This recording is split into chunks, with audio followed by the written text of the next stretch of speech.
aqui é a segunda parte do downwind Tabuba Cumbuco, um downwind de mais ou menos uns 5 km, em que eu entro ali na altura da Oficina 23 e do Ronco do Mar, né? Ela forma quase que uma pontinha de baía, mas na verdade não é nenhuma baía, mas é um ponto que é favorável porque ele entra um pouco, a geografia entra um pouco, né, no mar, então já faz com que eu tenha uma certa altura para descer, não fique tentando evitar tanto aí a proximidade com a praia, por toda aquela questão que eu já falei, que é a qualidade das ondulações, né? Quanto mais eu entrar nadando e iniciar mais fora, eu consigo descer com mais conforto e também a facilidade para subir, né? As ondulações elas são mais limpas, mais previsíveis e menos caóticas para a subida no foil, né? Então é mais fácil equilibrar na prancha, remar devagar até ver o momento certo para subir. Tudo isso ajuda quando você está mais distante da costa, né? Depois que sobe, aí é manter aquele través, que nada mais é do que você não descer totalmente a favor do vento, mas com uma angulação no sentido contrário ao vento, né? Fazendo com que você não desça totalmente arribado, mas ganhe uma altura e aí consiga descer com a resultante paralela à praia, né?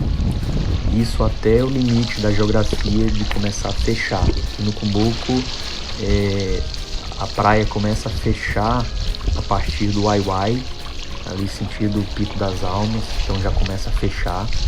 Tanto que quando você chega ali na altura da Lagoa do Cauípe, o vento ele já está bem mais maral do que ali no centro do Cumbuco. Então toda essa logística precisa ser pensada, né, quando você vai planejar uma descida de downwind, né? Porque o ideal é você começar numa ponta de baía, ou idealmente também, melhor ainda, seria ser rebocado, iniciar de algum ponto já dentro do mar, né? E aí só mesmo com uma carona ou alguma embarcação, jet ski, alguma coisa, mas que não é tão realista no dia a dia. Então para isso eu nado, né? Para esse downwind Tabuba Cumbuco, geralmente eu nado uns 20 minutos deitado na prancha, né?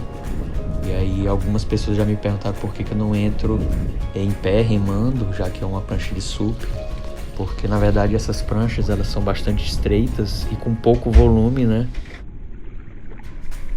E justamente para favorecer a subida, não é uma prancha para você nadar com ela encostada na água.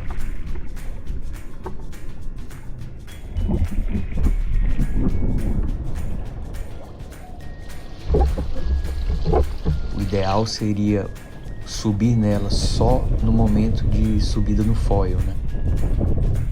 Por isso eu entro nadando como se fosse uma prancha de surf, deitado.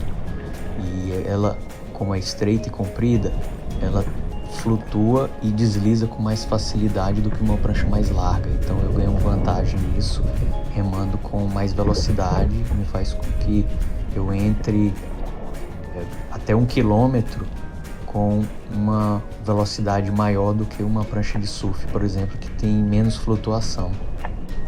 E aí depois que eu subo no foil, o comprimento ele não me atrapalha tanto, né? Se realmente não tiver um excesso de volume no bico para me causar um swing weight, né? Uma inércia ali no pump. Mas se for uma prancha bem equilibrada, com uma distribuição de volume adequada, que equilibre o volume entre o nose e a rabeta, né? Por isso que eu me posiciono no centro da prancha, exatamente para não ter nenhum excesso de volume e peso na prancha na frente nem atrás. Isso eu consigo fazer um pump confortável, equilibrado e também fazer curvas, né? Se for uma prancha estreita, ela me favorece fazer essas curvas com bem menos esforço do que uma prancha mais larga e o tempo de reação também bem mais curto, né? Então, esse pé na frente fazendo pressão no hillside, ela já faz uma curva quase que imediata para a direita, no meu caso, né? E o contrário, com o pé de trás a pressão no toe side, eu já consigo virar e fazer uma curva voltando de toe side.